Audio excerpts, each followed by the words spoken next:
من الشیطان الرجیم بسم اللہ الرحمن الرحیم الف لام میم ذالک الکتاب لا ریب فیہ ھدی للمتقین الذين يؤمنون بالغيب ويقيمون الصلاة ومما رزقناهم ينفقون والذين يؤمنون بما أنزل إليك وما أنزل من قبلك وبالآخرة هم يوقنون أولئك على هدى من ربهم وأولئك هم المفلحون إن الذين كفروا سواء عليهم أأنذرتهم أم لم تنذرهم لا يؤمنون ختم الله على قلوبهم وعلى سمعهم وعلى أبصارهم غشاوة ولهم عذاب عظيم صدق الله العظيم. الف لام میم، یہ کتاب اللہ کی طرف سے ہے، اس میں کوئی شک نہیں. ہدایت ہے متقیوں کے لیے، وہ جو ایمان لاتے ہیں غیب پر اور نماز قائم کرتے ہیں اور زکوٰۃ ادا کرتے ہیں. نماز قائم کرتے ہیں اور جو رزق ہم نے ان کو دیا ہے اس میں سے خرچ کرتے ہیں. اور وہ لوگ جو اس چیز پر ایمان لاتے ہیں جو آپ پر نازل ہوئی اور آپ سے پہلے نازل ہوئی اور آخرت پر یقین رکھتے ہیں. یہی لوگ ہیں جو اپنے رب کی طرف سے ہدایت پر ہیں، یہی لوگ ہیں جو کامیاب ہونے والے ہیں. رہے وہ لوگ جنہوں نے انکار کیا تو ان کے لیے برابر ہے کہ آپ ان کو ڈرائیں یا نہ ڈرائیں، وہ ہرگز ایمان نہیں لائیں گے.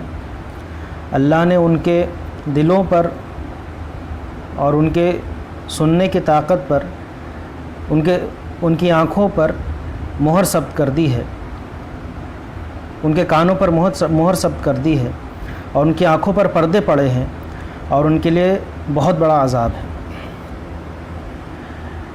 یہ سورہ بقرہ کی ابتدائی 7 آیات ہیں اور ایک رکوع، پہلا رکوع ہے. سورہ بقرہ سے پہلے سورہ فاتحہ آتی ہے جس میں اللہ تعالیٰ سے ایک بندہ دعا کر رہا ہے. اللہ تعالیٰ نے اس کو اپنے بندے کی دعا کے انداز میں بیان کیا ہے. سورہ فاتحہ میں ایک بندہ اپنے رب سے دعا کر رہا ہے کہ اللہ، میں تجھے پہچان چکا، میں یہ مان چکا کہ تو اس کائنات کا خالق ہے، مالک ہے. میں تیری ہی بندگی اور اطاعت اور فرما برداری کرنا چاہتا ہوں. تیرے سامنے اپنے آپ کو پوری طرح سے میں نے سرنڈر کر دیا ہے. پھر وہ مانگتا ہے اللہ تعالیٰ سے کہ اہدنا الصراط المستقیم، مجھے سیدھے راستے کی ہدایت عطا فرما. تو اس دعا کے نتیجے میں اللہ تعالیٰ نے یہ قرآن مجید نازل فرمایا ہے جس کی پہلی صورت سورہ بقرہ ہے.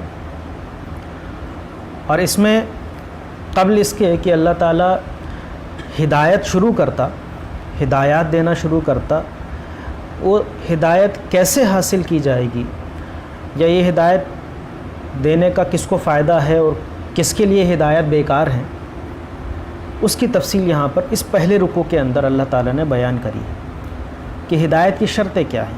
یہ ایسا نہیں ہے کہ بس آپ قرآن اٹھا کے پڑھ لیں اور بات ختم ہو گئی اور آپ کو ہدایت نصیب ہو جائے گی. نہیں، اس قرآن مجید سے پہلے کچھ کیریکٹرسٹکس ہیں جو ایک انسان کے اندر پائی جانی چاہیے.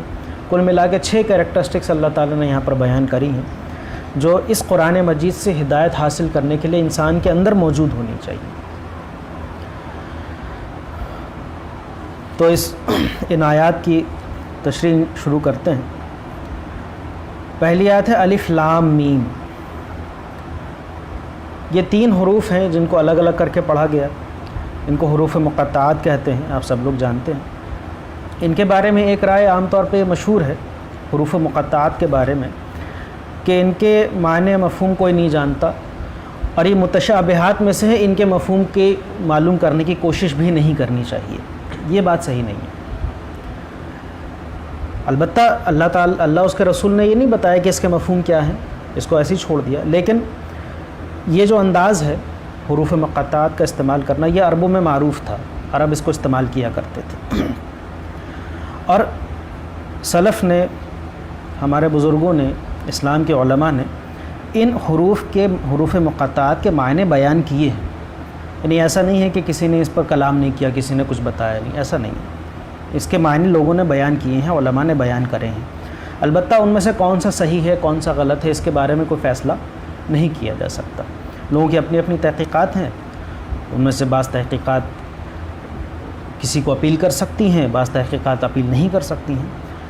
لیکن ایک بات طے ہے کہ اگر ان کے معنی متعین نہیں بھی کیے جائیں تو اس سے جو پیغام ہے اس قرآن کا، اس پر کوئی فرق نہیں پڑتا، وہ جو کا تو رہے گا. میں اس کی ایک چھوٹی سی مثال دے دوں. جیسے ایک کتاب میں نے پڑھی تو اس میں یہ بتایا گیا تھا کہ جتنے حروف مقطعات استعمال کیے گئے ہیں، جتنے لیٹرز یوز ہوئے ہیں پورے قرآن میں ان حروف مقطعات کے لیے، اتنی ہی صورتوں میں وہ حروف بھی آئے ہیں. یعنی اگر مان لیجئے 13 حروف استعمال ہوئے ہیں، 13 لیٹرز استعمال ہوئے ہیں، تو 13 ہی صورتوں میں حروف مقطعات بھی آئے ہیں. اسی طرح وہ صورتیں جو آپس میں سملر ہیں، جن کے مضمون آپس میں سملر ہیں، جو ایک دوسرے سے کنیکٹڈ صورتیں ہیں، ان میں بھی آپ دیکھیں کہ حروف مقطعات میں بھی کچھ سملیرٹی آپ کو نظر آئے گی. تو ہو سکتا ہے کہ اس میں کچھ ایسی باتیں موجود ہوں جو کسی زمانے میں کسی طرح کا کوئی فائدہ دے سکتی ہیں، البتہ پیغام سے ان کا کوئی تعلق نہیں. پھر اللہ تعالیٰ فرماتا ہے ذالک الکتاب لا ریب فیہ، کہ یہ اللہ کی کتاب ہے، اس میں کوئی شک نہیں. یا یہ وہ کتاب ہے جس کے لیے تم نے دعا کری تھی، جس کے لیے تم نے ہدایت مانگی تھی، یہ وہ ہدایت ہے، یہ الکتاب ہے.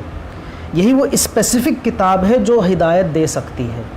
اس کے سوا کوئی دنیا میں کوئی ایسی کتاب نہیں جو صحیح معنوں میں وہ ہدایت دے سکتی ہے جس کا انسان محتاج ہے. انسان کو زندگی گزارنے کے لیے جو طریقہ چاہیے وہ صرف اور صرف اس کتاب سے نصیب ہو سکتا ہے، اور کوئی کتاب، کوئی دوسرے انسان کی تقریر، کسی کا فلسفہ، کسی کے نظریات، کوئی بھی اس معاملے میں کام نہیں دے سکتے ہیں. لہٰذا اسی کتاب کو انسان کو اپنا رہنما بنانا چاہیے، اور یہ کتاب جو کہے اس پہ مین و عن عمل کرنا چاہیے. تبھی انسان جو ہے وہ ہدایت پا سکتا ہے جس کے وہ طلبگار ہے، اور اپنی زندگی کا صحیح راستہ متعین کر سکتا ہے. ھدی للمتقین. اب یہاں سے شرطیں شروع ہو رہی ہیں کہ وہ کیا شرطیں ہیں جو اس کتاب ہدایت سے ہدایت پانے کے لیے ہونی چاہیے. پہلی ہے ہدایت ہے متقیوں کے لیے. متقی کا ٹرانسلیشن عام طور پہ کیا جاتا ہے اللہ سے ڈرنے والا. تقویٰ مطلب اللہ سے ڈرنا. یہاں پر تھوڑا سا الگ معنی میں، یہاں پہ متقی پرہیزگار کے میننگ میں. بعض لوگ ایسے بھی ہوتے ہیں دنیا کے اندر کہ جنہیں صحیح اور غلط، جائز ناجائز، حق باطل، اس سے کوئی مطلب نہیں ہوتا. انہیں بس یہ ہوتا ہے کہ مجھے یہ چاہیے میں لے لوں، میری یہ خواہش ہو رہی ہے میں کر لوں، مجھے یہ اچھا لگتا ہے تو میں یہ کر لوں، مجھے برا لگتا ہے تو میں نہ کروں. یعنی صحیح غلط کی تمیز ان کے اندر نہیں ہوتی. کسی چیز سے بچنا، کچھ چیزوں سے پرہیز کرنا کیونکہ وہ نقصان دہ ہیں یا وہ کسی اللہ تعالیٰ نے منع کری، انہیں اس سے کوئی مطلب نہیں. وہ بس جانوروں کی سی زندگی، جو اچھا لگ گیا کھا لو، جو اچھا لگ گیا کر لو. ٹھیک ہے، یعنی کہ وہ کسی ہدایت کی طلبگار ہوتے ہی نہیں.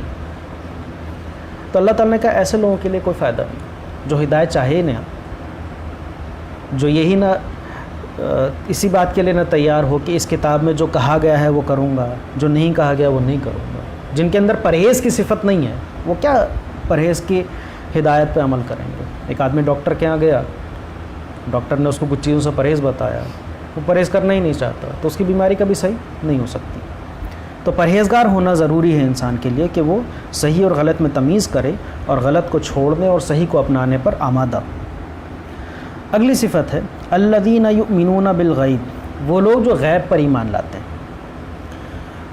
جو بھی انسان تھوڑا بہت بھی غور و فکر کرتا ہے اس کو یہ بات فوراً سمجھ میں آ جاتی ہے کہ جتنی دنیا ہم کو نظر آ رہی ہے اصل میں دنیا صرف اتنی ہی نہیں ہے، حقیقت صرف اتنی ہی نہیں ہے جتنی میری آنکھوں کے سامنے ہے. ویسی بھی چیزیں ہو سکتی ہیں جو میری آنکھوں سے پوشیدہ ہیں. ایٹمس ہے، ایٹم کو کوئی نہیں دیکھ سکتا. ٹھیک ہے، ایٹم سے بھی چھوٹی چیز ہے الیکٹرانس ہے، پروٹونس ہے، اور اس کے بھی اندر گھس گئے سائنٹسٹ آج کوارکس ہیں، کوارکس تک کوئی نہیں پہنچ سکتا. ٹھیک ہے، اس کے علاوہ اس کائنات کے باہر کوئی دنیا ہے کہ نہیں؟ صرف یہی یونیورس ہے، کوئی اور بھی یونیورس ہے؟ انسان اس دنیا میں ہے، انسان اس دنیا میں کیسے آیا؟ جب مر جاتا ہے تو پھر کہاں چلا جاتا ہے؟ ختم ہو جاتا ہے کہ کسی دوسرے ورلڈ میں ٹرانسفر ہو جاتا ہے کہ دوبارہ اسی ورلڈ میں چلا آتا ہے؟ We don't know. تو یہ کچھ ایسے سوالات ہیں کہ جو انسان کے ذہن میں پیدا ہوتے ہیں، لیکن اس کا وہ جواب کیسے پتہ کرے؟ اس کے پاس کوئی طریقہ نہیں ہے.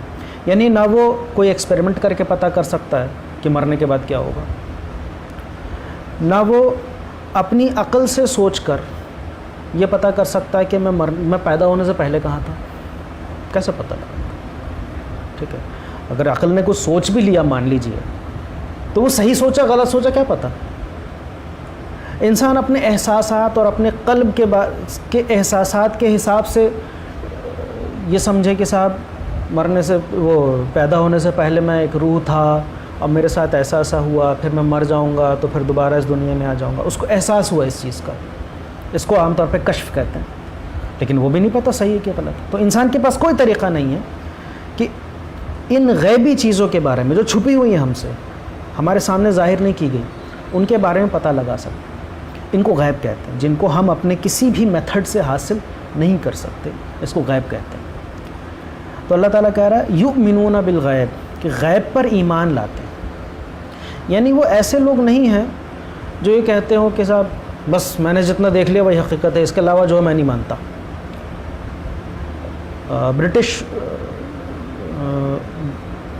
برٹش ایمپیریسزم فلسفی کی ایک برانچ ہے جو یہی کہتی ہے کہ کوئی بھی خیالی چیز ایگزسٹ نہیں کرتی، جو کچھ ہے سامنے ہے بس. یہ برٹش ایمپیریسسٹ فلسفی کا کہنا ہے. تو ایسے لوگوں کے بارے میں اللہ تعالیٰ کہہ رہا ہے کہ ایسے لوگوں کو ہدایت کا کوئی فائدہ نہیں. کیوں؟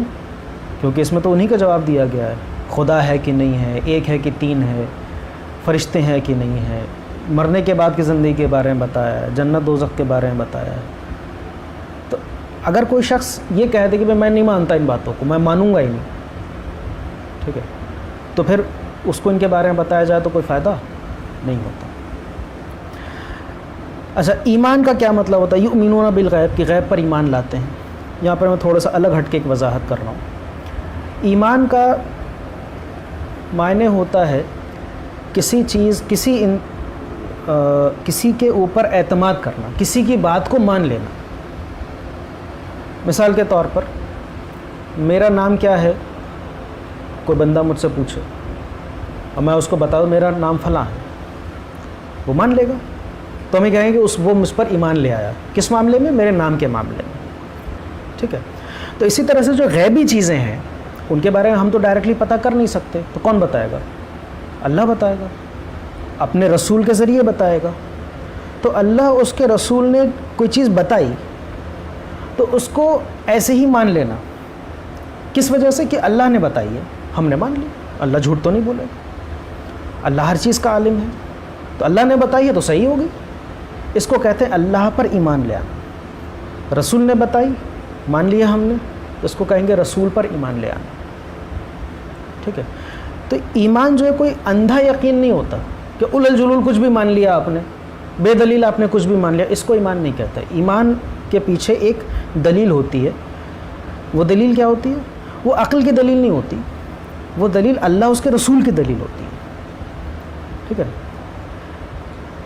کرسچنز جو ہیں، عیسائی، وہ کہتے خدا تین ہے، لیکن وہ کوئی دلیل بائبل سے پیش نہیں کر پاتے. اس لیے ان کا جو ایمان ہے وہ ایمان نہیں ہے، وہ اندھ بھکتی ہے. یہ فرق ہے اندھ بھکتی اور ایمان کے اندر، کہ اگر آپ کا جو اعتقاد ہے، آپ کا جو عقیدہ ہے، وہ اللہ اس کے رسول سے ڈرائیو ہو رہا ہے تو وہ صحیح ہے، اور وہی عقیدہ آپ اللہ اس کے رسول کے بغیر ڈرائیو کر لیں تو وہ اندھ بھکتی بن جاتا ہے. دونوں میں بس اتنا ہی فرق ہے.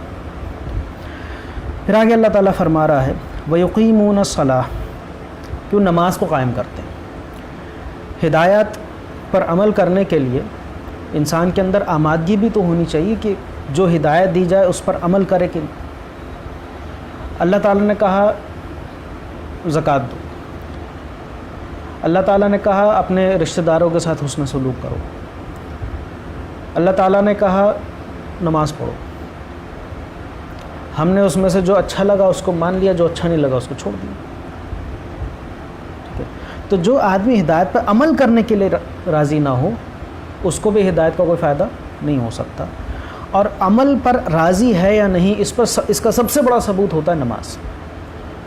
یعنی آدمی ابھی اس نے اسلام قبول کیا اور کچھ ہی منٹوں کے اندر جو ہے وہ اذان ہو جاتی ہے، وہیں فیصلہ ہو جاتا ہے اس بات کا کہ آیا وہ جو اسلام قبول کیا ہے، جو ایمان وہ لایا ہے اللہ پر، تو اللہ کے حکم پہ چلنے کے لیے تیار بھی ہے کہ نہیں. تو نماز اس کا سب سے پہلا ٹیسٹ ہے اور سب سے مضبوط ٹیسٹ ہے. اس لیے اللہ کے رسول صلی اللہ علیہ وسلم نے فرمایا ہے کہ جو شخص بھی کلمہ پڑھے اور نماز ادا کرے اور زکوٰۃ دے تو وہ کیا کہتے ہیں ہماری تلوار سے محفوظ ہے. یعنی کہ وہ مسلمان ہے، وہ امت مسلمہ میں شامل ہے اور اس کے خلاف جنگ نہیں کی جا سکتی. یہ اللہ کے رسول کا حکم ہے کہ نماز اتنی بڑی چیز. وَمِمَّا رَزَقْنَاهُمْ يُنْفِقُونَ، اور جو رزق ہم نے ان کو دیا ہے اس میں سے خرچ کرتے ہیں. یہ اگلی صفت ہے. آپ نے کچھ چیزوں کو مان لیا، اس کے حساب سے کچھ احکام دیے گئے، ان احکام پر آپ عمل بھی کرنے کو راضی ہو گئے، لیکن ان احکام کو دنیا میں جاری کرنے کے لیے مالی قربانی کی بھی ضرورت پڑتی ہے. یہ ایک پورا نظام ہے جو اللہ تعالیٰ آگے چل کے دے رہا ہے اس قرآن مجید کے اندر. ایک پورا سسٹم ہے. اس سسٹم کو دنیا میں رائج کرنے کے لیے جو چیزیں اللہ تعالیٰ، جو بھلائیاں اللہ تعالیٰ دنیا میں پھیلانا چاہتا ہے، ان بھلائیوں کو پھیلانے کے لیے اور بہت سارے دوسری ضروریات کے لیے آپ کو مال خرچ کرنا پڑتا ہے. لیکن آپ کے اندر اتنی کنجوسی ہے کہ آپ اللہ تعالیٰ کے لیے، اللہ کے دین کے لیے اپنی جیب سے 10 روپیہ نہیں نکال کے دے سکتے. آپ اپنی جیب سے 100 روپے نکال کے نہیں دے سکتے. تو پھر آپ کا غیب پر ایمان، اللہ پر ایمان کہاں رہا؟ آپ کی نمازوں کا پھر کیا مطلب؟ آپ نے تو اطاعت و فرما برداری کا جو تقاضا تھا اسی کو ختم کر دیا. تو یہ مالی قربانی جو ہے وہ ایک اہم چیز ہے اس کے اندر، اور یہ انسان پر بڑی مشکل پڑتی ہے مالی قربانی. اس لیے اس کا الگ سے ذکر بھی کیا، حالانکہ وہ اس میں پہلے شامل ہو گیا تھا لیکن پھر بھی الگ سے ذکر کیا کیونکہ یہ ایک اسپیشل چیز ہوتی ہے. والذین یؤمنون بما انزل الیک وما انزل من قبلک، اور وہ لوگ جو اس چیز پر ایمان لاتے ہیں جو آپ پر نازل ہوئی. یہ اللہ کے رسول صلی اللہ علیہ وسلم کے بارے میں کہ جو اللہ کے رسول صلی اللہ علیہ وسلم پر نازل ہوئی اور ان سے پہلے نازل ہوئی. یہ ایک بڑی امپورٹنٹ چیز ہے. انسان کے اندر ایک تعصب کی صفت ہوتی ہے. تعصب کا مطلب کچھ لوگوں کو وہ اپنا سمجھتا ہے، کچھ لوگوں سے پرایا پن محسوس کرتا ہے. لیکن ہدایت اور حق میں کوئی اپنا پرایا نہیں ہوتا. یعنی کوئی آدمی یہ کہے کہ صاحب میرے ملک میں جو پیغمبر آیا ہے میں اس کو مانوں گا، اور عرب میں کوئی پیغمبر آیا میں اس کو نہیں مانتا. ٹھیک ہے، آج کے زمانے میں کوئی پیغمبر آئے گا تو اس کو مانوں گا، پرانے لوگوں کی بات میں نہیں مانتا، یا پرانے لوگوں کی بات میں مانوں گا، نئے لوگوں نے کوئی بات کہی تو میں اس کو نہیں مانتا. تو اگر اس کے اندر علاقے کا تعصب ہے، اس کے اندر ٹائم کا تعصب ہے، ایجز کا تعصب ہے کہ وہ نئے و پرانے کا فرق کرتا ہے، یا وہ کسی نبی کو پسند کرتا ہے کسی نبی کو ناپسند کرتا ہے، ایسے بھی لوگ ہیں، تو اللہ تعالیٰ ان کے بارے میں کہتا ہے کہ تمہارے لیے اس میں ہدایت نہیں ہو سکتی. کیونکہ یہ جو صحیفہ اترا ہے یہ تو پرانے تمام صحیفوں کی اور پرانے تمام نبیوں کی باتوں کی تصدیق کرتا ہے، اور وہ ٹائم اینڈ سپیس سے باؤنڈ نہیں ہے. اگر تم ٹائم اینڈ سپیس کی لمٹ لگا رہے ہو تو تمہارا ہدایت سے کوئی تعلق نہیں، اس ہدایت سے تمہیں کوئی فائدہ نہیں مل سکتا. وَبِالْآخِرَةِ هُمْ يُوقِنُونَ، اور جو آخرت پر یقین رکھتے ہیں. یقین اور ایمان میں ایک فرق ہے. ایمان ہوتا ہے کسی چیز کو مان لیا آپ نے، یقین ہوتا ہے اس کے بارے میں آپ کو بالکل پختہ یقین ہے. یعنی ٹھیک ہے، جیسے میں آپ سے کہوں کہ صاحب اگلے سال جو دنیا ختم ہو جائے، ٹھیک ہے، آپ نے اگر میری بات کو مان لیا تو کہیں گے آپ میرے اوپر ایمان لے آئے. لیکن اگر آپ کو اس بات پر یقین ہو جائے تو آپ کیا کریں گے؟ تو آپ اپنی 1 سالہ جو زندگی بچی ہوئی ہے اس کو اپنی کچھ مقصد کو پورا کرنے میں لگائیں گے. آپ اس 1 سال کو فروٹفل بنانے کی کوشش کریں گے. ہو سکتا ہے کچھ لوگ جو ہے اس 1 سال میں اپنی موج مستی کی زندگی گزار لیں، کچھ اپنے فیوریٹ پلیسز دیکھنے کے لیے چلے جائیں. ٹھیک ہے. تو اس کو کہتے ہیں یقین. یقین ایک لیول ایسا ہوتا ہے کہ جو آدمی کے عمل کو متاثر کرنا شروع کر دے. تو اللہ تعالیٰ کہہ رہے کہ آخرت پر یقین رکھتے ہیں. تو پیچھے جتنی باتیں کہیں کہ نماز قائم کرتے ہیں, جو رزق دیا اس میں سے خرچ کرتے ہیں, جو پرانی اور نئے سارے کے سارے ہدایت آئی ہے سب کو مانتے ہیں, اس میں کہیں تعصب نہیں رکھتے.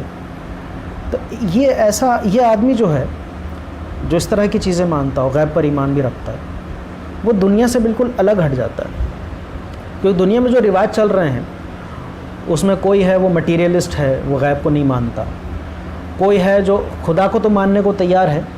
یہ سارے ایسے لوگ ہیں دنیا کے اندر, یعنی دے لیونگ فلاسفیز ہیں یہ, کہ خدا کو تو ماننے کے لیے تیار ہے لیکن خدا کی طرف سے کوئی ہدایت آتی ہے اس کو ماننے کو تیار نہیں. جو میرا من کہے وہ اللہ کی ہدایت ہے. ٹھیک ہے. بعض وہ ہیں کہ صاحب فلانے رسولوں اور پیغمبروں کو تو مان لیں گے لیکن فلانوں کو نہیں مانیں گے. یہود کہتے تھے باقاعدہ طور پر, اپنے زبانوں سے انہوں نے کہا, قرآن نے نقل کیا ان کی اس بات کو, کہ ہم نے عیسیٰ رسول اللہ کا قتل کر دیا. یعنی عیسیٰ علیہ السلام کو اللہ کا رسول مانتے تھے, وہ یقین تھا ان کو کہ ہاں یہ اللہ کے رسول ہیں, پھر بھی نہیں مانا اور قتل کر دیا. تو ایسا آدمی جو ان ساری کریکٹرسٹکس رکھتا ہے وہ دنیا کے سارے لوگوں سے بالکل الگ ہو جاتا ہے. ان سے اس کا ٹکراؤ ہوتا ہے, وہ ان کے درمیان نہیں رہ سکتا, پھر وہ ان سے اپوزٹ چلنے لگتا ہے. تو اس کے ساتھ بہت مشکلات آتی ہیں, اور ان مشکلات کو وہی آدمی برداشت کر سکتا ہے جو آخرت پر یقین رکھتا ہو کہ جو کچھ میں کر رہا ہوں اس کا ایک بہت اچھا بدلہ مجھ کو ملے گا. اور اگر میں اس میں ذرا ڈگمگایا, ذرا میں نے کمزوری دکھائی, یا میں ان لوگوں کی بات ماننے لگا جو غلط راستوں پر ہے, تو اللہ تعالیٰ اس کا بہت سخت مجھ سے حساب لے گا اور مجھے سخت سزا دے گا. جس کو اس بات کا یقین محکم ہے وہی اس راستے پر چل سکتا ہے. اولئک علی ھدی من ربہم واولئک ھم المفلحون. یہی وہ لوگ ہیں جو اپنے رب کی طرف سے ہدایت پر ہیں اور یہی کامیاب ہونے والے ہیں. تو ایسے لوگوں کے بارے میں اللہ تعالیٰ نے فرما دیا یہ 6 صفات بیان کر کے کہ رب کی طرف سے, اللہ کی طرف سے یہ لوگ ہدایت پر ہیں. یعنی ہدایت کے بارے میں ایک بات اور کہی کہ وہ ہدایت اللہ کی طرف سے ملی ہوئی ہے ان کو. یعنی وہ آدمی جو اللہ کی طرف سے پہنچائی ہوئی ہدایت پر کاربند ہے وہ ہدایت پر ہے. اگر اللہ تعالیٰ کی طرف کے علاوہ کسی کی ہدایت موجود ہے تو اس کو اللہ تعالیٰ نے ہدایت ماننے سے انکار کر دے, وہ ہدایت نہیں. وَأُولَئِكَ هُمُ الْمُفْلِحُونَ. یہی ہیں جو اپنے مقصد میں کامیاب ہو گئے. مقصد کیا تھا؟ اهدنا الصراط المستقیم, سیدھے راستے پہ چلنا. یہی دعا کی تھی نا, اهدنا الصراط المستقیم. یہ ان کا مقصد تھا کہ ہم سیدھے راستے پر رہیں. تو اللہ تعالیٰ فرما رہا ہے اگر تم اس طرح کے انسان ہو تو تم اپنے اس مقصد میں کامیاب ہو جاؤ گے. ان الذین کفروا سواء علیہم اانذرتہم ام لم تنذرہم لا یؤمنون. پھر اب دوسری کیٹیگری کہ وہ لوگ جنہوں نے انکار کیا. انکار سے مراد کہ اوپر جو کریکٹرسٹکس اللہ نے بتائی ہیں ان میں سے کسی ایک کریکٹرسٹک کو یا سب کو ماننے سے انکار کرتے, ہم نہیں مانتے. ٹھیک ہے. تو اللہ تعالیٰ کہتا ہے کہ اے نبی آپ ان کو سمجھائیں نہ سمجھائیں, ان کو ڈرائیں چاہے نہ ڈرائیں, ان کے لیے برابر ہے, یہ ایمان نہیں لائیں گے. کیونکہ جو صفت ہونی چاہیے تھی وہ صفت ہی ختم ہو گئی ان کے اندر سے, تو یہ ایمان کہاں سے لائیں گے؟ تو ان کے لیے ان کو آپ ڈرائیں چاہے نہ ڈرائیں, ان کو سمجھائیں نہ سمجھائیں, ان کو تبلیغ کریں نہ کریں, برابر ان کے لیے.